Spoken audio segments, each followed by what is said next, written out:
तो कहने का मतलब या तो चीजों को आप होने दीजिए और या तो उसे आप ठीक करने की कोशिश करिए। मान लीजिए एक बच्चा है जो आज नहीं आया है, तो हम कुछ देर वेट करते हैं कि बच्चा आज क्यों नहीं आया है। 100% हम उसको बिल्कुल उसकी तफ्तीश करते हैं कि आज क्यों नहीं आया है। उसके घर पर फोन करते हैं तो अक्सर ये होता है कि उसके माँ बाप फोन नहीं उठाते, वो फोन काट देते हैं। कुछ उनकी जिम्मेदारी होगी, मेरी जिम्मेदारी कि बच्चा स्कूल नहीं है तो मैं उन्हें कॉल करूं। उनकी जिम्मेदारी है कि सर जी के फोन आवे तो न उठाओ या तो काट दो। मैंने परसों अपने क्लास वाले ग्रुप पर 4 लोगों का नाम, अब वो नाम यहाँ खुलकर नहीं बताएंगे क्योंकि कुछ लोग यहाँ भी बैठे होंगे। फोन लोग नहीं उठाते टीचर की कि सर जी यही करते तो फोन करत हुई लड़का नाई गवा है ये फोन करत हुई है, तो लड़का नाई गवा है ये फोन न करत हुई है कि मैं सर जी के कौन फायदा, हमारी तो सैलरी फिक्स है वो आ रही है। मैं आपको दिखाना चाहता हूँ कि कल मैं लगभग कोशिश करता हूँ कि जो दिन में पढ़ाया जाए उसको हम एक व्हाट्सएप ग्रुप बना रखते हैं। तो हमारे विद्यालय का ग्रुप है, जैसे ये आज भी हमने जो सुबह पढ़ाया है उसकी फोटो यहाँ डाल दिया, जो अभी टेस्ट हो रहा है इसकी भी फोटो डाल दी कि जो बच्चे घर पर हैं वो उसको देख लें। ये कल का है, ये कल का है, इसमें डेट देख सकते हैं। ये थर्सडे, ये इतना मतलब हर दिन का लगभग इसमें डालते रहते हैं। ये पूछने से नहीं होता है क्या मैंने कल जो पढ़ाया, ये जो 6 पन्ने हैं इसका एक भी कतरा उनको पता है कैसे काम करना है, कैसे क्या करना है। या कल जो पढ़ाया गया क्या वो अपने आप जिंदगी भर कभी पढ़ पाएंगे, अपने आप कभी तो पढ़ ही लेंगे, लेकिन आज उनकी जो जरूरत है वो आप नहीं पूरी कर सकते घर पर। उनको डेली भेजना है। हम जीने मरने की स्थिति में अगर होंगे, अगर बिस्तर पर होंगे तो स्कूल नहीं आएंगे, नहीं तो स्कूल आएंगे। कभी 1 मिनट पहले आपको स्कूल का दरवाजा बंद मिल जाए तो बताइएगा। कभी टीचर यहाँ बैठ के, अगर क्लास स्कूल चल रहा हो, बैठ के टीचर यहाँ बातें कर रहे हो और बच्चे क्लास में बैठे हो, ऐसा असंभव है।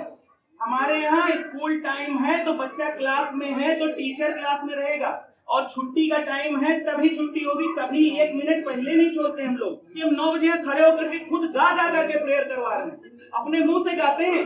कई बार की बच्चों को और सही होती है, कई बार क्या होता है छोटे बच्चों को सुर पकड़ाना मुश्किल होता है। जैसे कोई एक गाना है, तू ही राम है तू रहीम है तू करीम कृष्ण खुदा हुआ, तो अगर बच्चे को दे दीजिए तो वो, परसों आपने देखा होगा सपना कैसा गाना गा रहे हैं। सपना को याद था लेकिन टीचर का सपोर्ट उसे नहीं मिला तो बच्चे वो सुर नहीं पकड़ पाते हैं, तो हम लोग साथ में उन्हें सुर पकड़ाते हैं।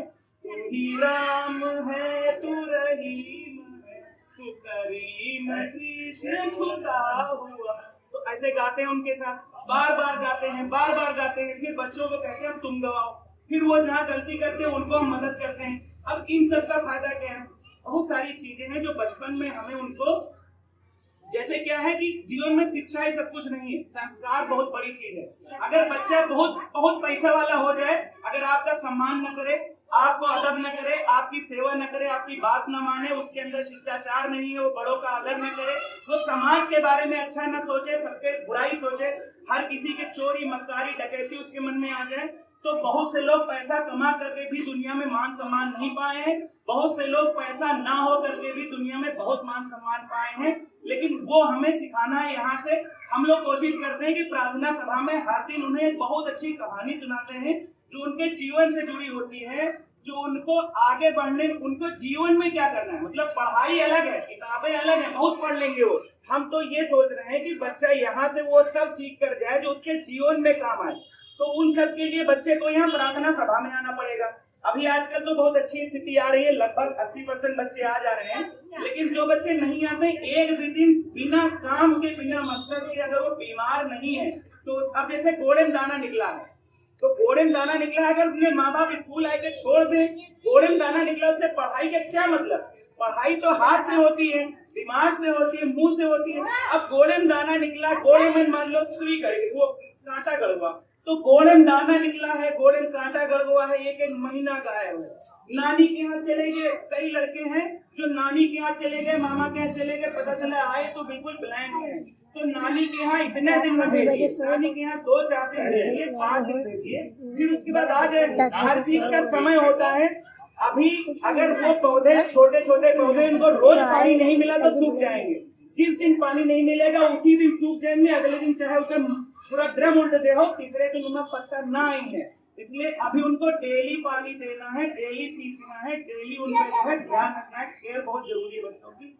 यही सब कहना है। और जो लोग हमारे फोन से बुरा लगा दो, कई लोगों का बुरा लग गया, बुरा लगो हम तो सीधे कह देते हैं, जहाँ आपको ये सहूलियत मिलत हो कि रोज आवे चाहे ना आवे लड़का, आपके लड़का हो नाम लिखा रही पता करी तो आप जाओ हुआ नाम लिखवाए लो। कई लोगों को बुरा लग गया, अभी 4 लोग यहाँ से नाम कटवा चुके हैं मेरी क्लास में, 53 में से 49 बचे हैं। हम चाहे तो 10 और कम हो जाए, लेकिन जौन बातिम बचे लोहा लाट रहे हमारा नाम रोशन करे, चाहे 53-49 में से 40 बचे 30 बचे, लेकिन वो जहाँ जाए वो बताओ कि प्रेम सर के स्टूडेंट हो या हमारे पीएफ बैजनाथ के स्टूडेंट हो। कहने का मतलब क्या है, जिद होनी चाहिए स्कूल आने की, जिद होनी चाहिए पढ़ने की, और ये सारी चीजें आपके अंदर भी जिद होनी चाहिए अपने बच्चे को पढ़ाने की, आगे बढ़ाने की। उसकी जिद पर न जाइए, अपनी जिद से काम करिए। बच्चा क्या हो तो कहेगा ही कि हम न दे सकते, उसका क्या है, उसका सही गलत कुछ पता ही नहीं। सही गलत तो हमें आपको पता है, क्योंकि हम दोनों ने सारी दुनिया देखी है भाई। छोटे थे तो हम भी बहुत मक्कारी के, तभी तो मास्टर हैं। हम लोगों के माँ बाप इतनी सुविधा दिए कि हम आईएएस बन सकते थे, बहुत बड़े बड़े पद पर पहुंच सकते थे, लेकिन आज मास्टर हैं अपनी कर्म के कारण। लेकिन हम आज जिस पद पर हैं उसको पूरी जिम्मेदारी से, पूरी ईमानदारी से निभाने की कोशिश करते हैं, एक मिनट, और वही हम आपसे अपेक्षा रखते हैं। इसी बात के साथ हम अपनी बात खत्म करते हैं।